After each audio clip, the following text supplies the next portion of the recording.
तीन बच्चे तब मरे जब आप विदेश में पढ़ाई कर रहे थे।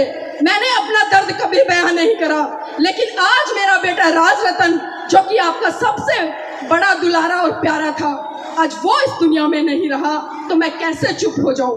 तो फिर बाबा साहब कहते हैं कि रमा मैं भारत देश में एक दिन ऐसा काम करके जाऊंगा कि हर रमा की कोख से जन्म लेने वाला राज रतन इस देश पर राज करेगा, इस देश पर राज करेगा। और वो देखना बहुत कुछ है, देखते रहिए, करना बहुत कुछ है, करते रहिए। समाज आज भी बलिदान मांगता है, पर सच तो यह है मेरे साथियों, आज आपसे आपकी जान नहीं बल्कि आपका ईमान मांगता है, आपका ईमान मांगता है। लेकिन साथियों, बाबा साहब ने एक बात कही थी कि मेरी जय जयकार करने से अच्छा है कि मेरे बताए हुए मार्ग पर चलना, तभी मेरे विचारों का सही मायने में सदुपयोग हो पाएगा। लेकिन आज अगर मैं बात करूं, भले मैं छोटी हूं, लेकिन अनुभव के आधार पर बोल रही हूं कि आज हम बाबा साहब की जय जयकार करते नजर आते हैं, बाबा साहब के बड़े बड़े कार्यक्रम आयोजित करते आते हैं, अपने महान पुरुषों को आदरांजलि देते नजर आते हैं। लेकिन सही रूप में जब उनकी विचारधारा को आगे बढ़ाने की बात आती है, उनको मनोसात करने की बात आती है, तो कहीं ना कहीं हम 100 कदम पीछे खड़े नजर आते हैं। आप खुद आकलन कीजिएगा। और यहाँ पर जिस तरह से मेरी मातृशक्ति बैठी है, मैं सलाम करना चाहूंगी कि आप अपना कीमती समय निकाल कर आई हैं। लेकिन यहाँ पर साथियों, मैं बात भी करना चाहूंगी, मैं याद दिलाना चाहूंगी आपको कि 13 अक्टूबर सन 1935 को परम पूज्य बाबा साहब ने एवला की धरती से एक घोषणा की थी कि मैं हिंदू धर्म में पैदा हुआ, ये मेरे बस की बात नहीं थी, लेकिन मैं हिंदू धर्म में मरूंगा नहीं, ये मेरे बस की बात है। और साथियों, एक दिन आता है पूरे 21 साल के बाद, 14 अक्टूबर सन 1956 को, जब परम पूज्य बाबा साहब नागपुर की धरती पर अपने लाखों अनुयायियों के साथ में बौद्ध धर्म की दीक्षा ग्रहण करते हैं। लेकिन आज बहुत बड़ा सवाल हमारे सामने है कि जिस देश से बौद्ध धर्म निकला, जिस देश से विचारधारा निकली, जिस देश से विचारधारा निकलकर विश्व के अन्य देशों में गई, आज वहां पर तो बौद्ध धर्म भली भांति से फल फूल रहा है। लेकिन जब हम भारत की बात करते हैं, तो भारत में सिर्फ महाकारुण्य तथागत की बुद्ध की जयंतियों पर ही बौद्ध लोग बाहर निकल कर आते हैं। हम कहीं ना कहीं आज भी भले बौद्ध हो गए हैं, लेकिन साथियों, आज भी हम उन संस्कृतियों का पालन कर रहे हैं जो कहीं ना कहीं ये पहचान कराती है कि आज भी हम दूसरी संस्कृति का पालन पोषण कर रहे हैं। और उसका मैं उदाहरण देकर यहाँ पर आपको बताऊंगी, शायद मेरी बात बहुत सारे लोगों को बुरी लग जाए। एक बार महिलाएं इधर नजर घुमाइए पुरुषों की तरफ, एक बार देखें, क्या आपको किसी के सर पे कोई कपड़ा नजर आ रहा है? किसी का घूंघट नजर आ रहा है? अब आप खुद अपनी तरफ देखिए, कितनी महिलाएं यहाँ पर घूंघट धारण करके बैठी हैं। क्या यही बाबा साहब का सम्मान है? क्या यही समानता है? क्या यही हमारे महान पुरुषों को आदरांजलि है? एक तरफ तो हम बाबा साहब की जय जयकार करते हैं, लेकिन जब उनकी विचारधारा को मनोसात करने की बात आती है, व्यवहार में उतारने की बात आती है, तो हमारा दोहरा आचरण दिखाई देता है। और अक्सर ये महिला जाति ही कहती है कि घूंघट इज्जत का प्रतीक है। मेरे बुजुर्ग साथी भी कहते हैं कि घर में जो बेटी आई है, जो बहू आई है, अगर वो सास ससुर जेठ से घूंघट नहीं करेगी तो घर की इज्जत बदनाम हो जाएगी। ऐसा ही कहते हैं ना। अब एक सवाल मैं पूछती हूँ कि जब परम पूज्य बाबा साहब ने संविधान के अंदर हमें पहला ही अधिकार समानता का दिया, तो क्या ये समानता है? क्या ये समानता है? एक तरफ तो हम अपने जो बेटा है उसके जीवन संगनी को लेकर आ रहे हैं, उसको हम अपनी बेटी मानते हैं, लेकिन उसी बेटी से हम घूंघट धारण कराते हैं। आखिर क्यों? कभी सवाल किया है क्या घूंघट कौन सी संस्कृति का प्रतीक है? और घूंघट कौन करता है? कौन करता है घूंघट? जिन्होंने कोई गलत काम किया है।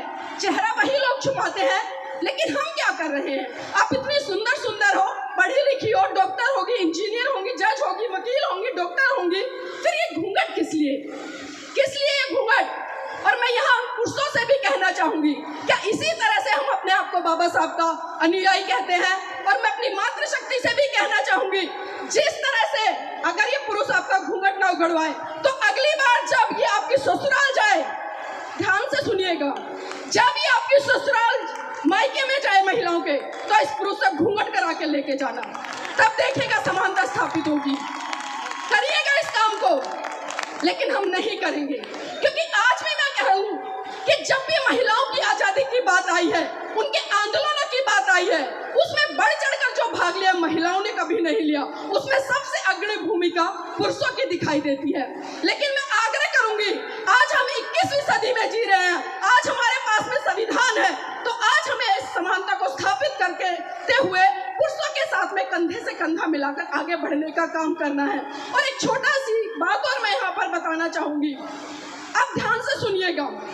अक्सर हम देखते हैं कि जब हमारे घर में हमारे बेटे की पुत्र वधू आती है तो थोड़ा सा परिवर्तन आता है, लेकिन उस थोड़े से परिवर्तन को हमने किस तरह से इज्जत का ढंढोरा बनाकर इतना पीट दिया है कि अगर घर की बहू घूंघट नहीं करेगी तो पता नहीं कितना बड़ा विनाश हो जाएगा। और आप भी ध्यान से सुनिएगा महिला जाति मेरी, जब एक बेटी अपने मायके से अपने पिता को छोड़ के आती है तो ससुराल में उसको ससुर के रूप में एक पिता मिलता है।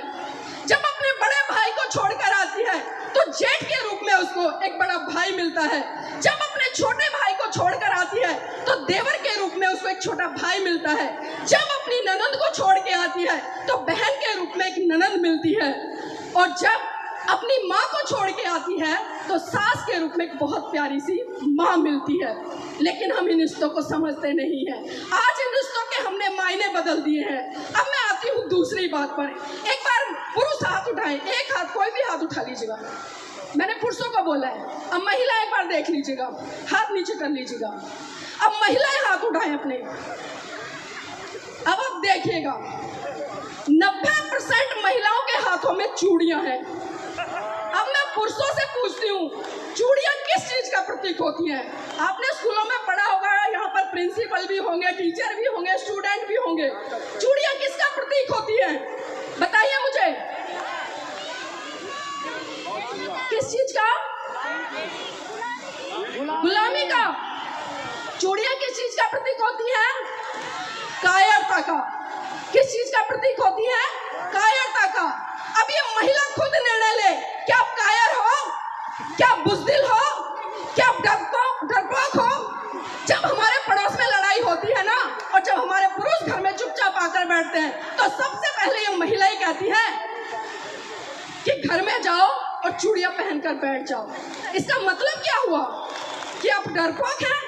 अब आप खुद आकलन कीजिएगा कि आप कौन सी संस्कृति को बढ़ावा दे रही हैं। और बहुत सारे लोग तो इसको स्वार्थ का प्रतीक भी मानते हैं, और बहुत सारे लोग कहते हैं कि शादी हो गई है, कुछ तो महिलाओं को करना पड़ता है। अब एक बात और देखिए, यहाँ पर एक पुरुष है, यहाँ पर एक महिला है, दो लोगों की शादी होती है, लेकिन परिवर्तन देखिएगा कितना बड़ा है।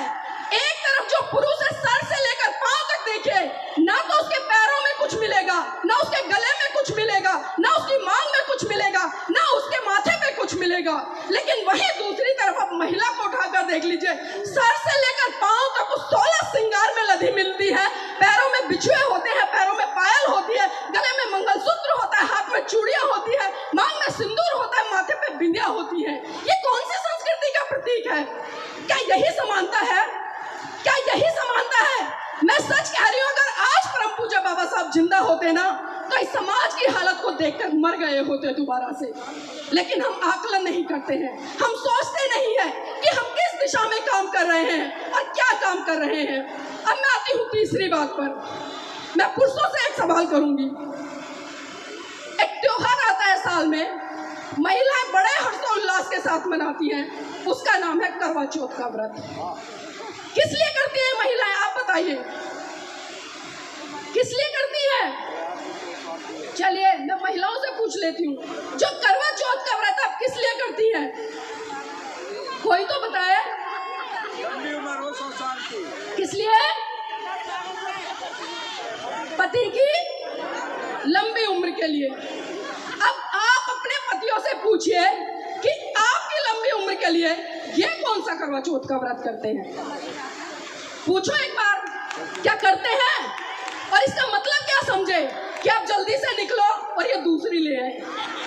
यही हुआ ना। मेरी बहनों, सोचने वाली बातें हैं। अगर आपके एक दिन भूखा रहने से या आपका करवा चौथ का व्रत रखने से आपके पतियों की लंबी उम्र हो जाती ना, तो मैं गारंटी से कहती हूँ भारत देश में बौद्ध धर्म की, जैन धर्म की, सिख धर्म की, न जाने कितने धर्मों की महिलाएं रहती, सिर्फ हिंदू धर्म को छोड़कर, वो सभी सारी की सारी करवा चौथ का व्रत कर लेती। जो शहीदों पे आज मेरे वीर शहीद मर जाते हैं ना, वो कभी मरते नहीं। आपके घर से भी बहुत सारे पुरुष साथी गए होंगे, आपके घर में भी घर की महिलाओं ने व्रत रखे होंगे। अगर उन व्रतों में इतनी शक्ति होती तो आज आपके जो दादा है, नाना है, चाचा है, किसी ना किसी के घर से कोई ना कोई पुरुष गया होगा, वो सभी हमारे बीच में होते और आज हम अपना खुशहाल भरा जीवन जी रहे होते।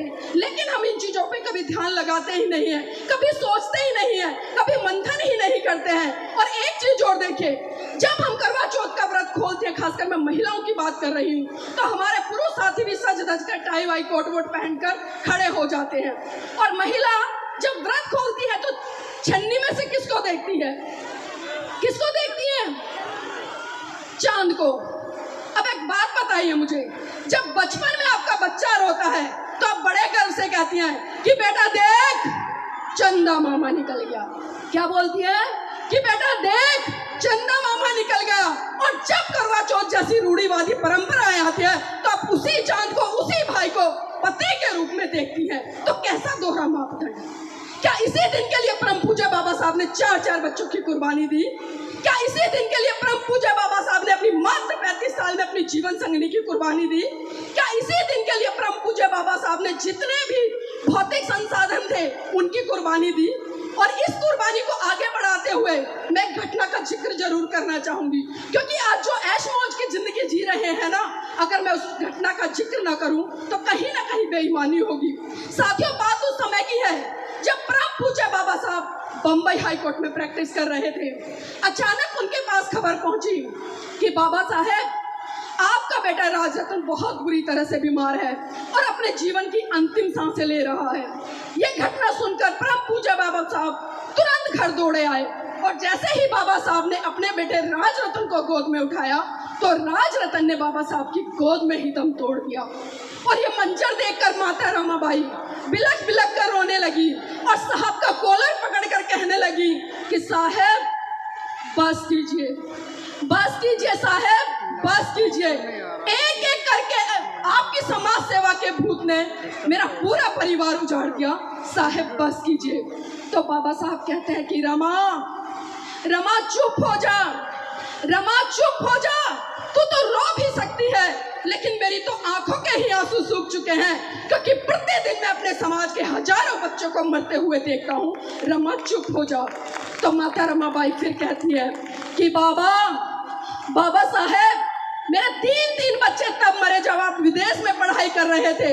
मैंने अपना दर्द कभी बयान नहीं करा, लेकिन आज मेरा बेटा राजरतन, जो कि आपका सबसे बड़ा दुलारा और प्यारा था, आज वो इस दुनिया में नहीं रहा, तो मैं कैसे चुप हो जाऊं।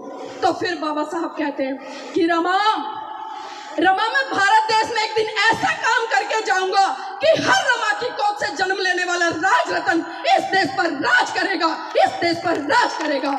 और वो राज साथियों परम पूज्य बाबा साहब हमें संविधान के अंदर देकर गए, हमें संविधान के अंदर देकर गए एक वोट देने तक से लेकर एक शासक बनने का अधिकार। लेकिन आज हम क्या कर रहे हैं? मात्र 500 रुपए के बदले में आकर अपने बहुमूल्य वोट को गुलामियों के हवाले कराते हैं और फिर हम पूरे 5 साल रोते हैं। तो क्या बाबा साहब ने इसी दिन के लिए इतना बड़ा समर्पण, इतना बड़ा त्याग, इतना बड़ा बलिदान किया था? हम सोचते ही नहीं है। आज हमारे बच्चों को खांसी जुकाम भी हो जाए तो हम तिल मिला जाते हैं, अच्छे बड़े हॉस्पिटल में लेके जाते हैं, बड़े से बड़े MBBS को दिखाते हैं। लेकिन सोचिए मेरी मातृशक्ति कि उस माता रमाबाई ने कितना बड़ा संघर्ष, कितना बड़ा बलिदान किया है आपके लिए, कि आज आप इतने सुंदर सुंदर वस्त्रों में यहाँ पर बैठकर मेरे विचारों को सुन रही है इतने ध्यान से। तो ये सिर्फ और सिर्फ हमारे महान पुरुषों के कारण आया है। और किसी कड़ी में अगर मैं बात करूं महाकारुणिक तथागत बुद्ध की, क्योंकि आजकल जो ट्रेंड चला हुआ है कि बात को मान लो, जानो मत। और आम आजादी के 75 साल से आज तक क्या करते आ रहे हैं? हमने कभी जानने का प्रयास नहीं किया। जिसने जो बताया उसको वैसे का वैसा हमने मानने का काम किया।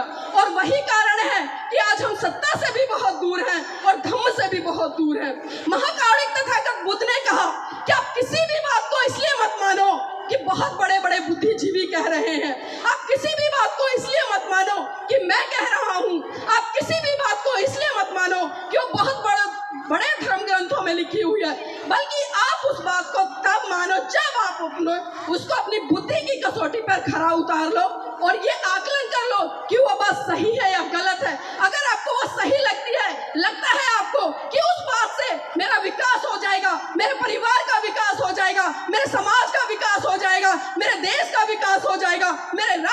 एहसास हो जाएगा। अगर आपकी कसौटी पर ये चीजें खरी उतरती है तब आप उसको बात मान लीजिएगा, वरना हवा की तरह छोड़ दीजिएगा। लेकिन हम समझते नहीं हैं, बार बार पीछे से आज्ञा मिल रही है कि शॉर्ट कीजिए। समय का अभाव है, वक्तागण और भी हैं, लेकिन मैं आग्रह करूंगी मान्यवर श्री से, अगर अगली बार बुलाएं तो कम से कम 1 घंटे का समय मुझे दें, क्योंकि जब तक हम अपनी बात को रख नहीं पाएंगे, जब तक आप मेरी बातों को नहीं सुन पाएंगे, तो बताइए क्या फायदा का, क्या फायदा।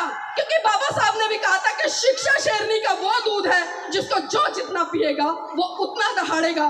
तो आज जरूरत है मेरे समाज की बहन बेटियों को आगे निकलकर काम करने की, शिक्षा ग्रहण करने की, क्योंकि जब तक आप शिक्षा हासिल नहीं करोगी तब तक साथियों हमारे ऊपर अत्याचार शोषण होते रहेंगे। और अंत में मैं अपनी बात को विराम देते हुए सिर्फ इतना ही कहना चाहूंगी कि देखना बहुत कुछ है, देखना बहुत कुछ है, देखते रहिए, करना बहुत कुछ है, करते रहिए। समाज आज भी बलिदान मांगता है, पर सच तो यह है मेरे साथियों, आज आपसे आपकी जान नहीं बल्कि आपका ईमान मांगता है, आपका ईमान मांगता है। जय भीम, जय भारत, जय संविधान।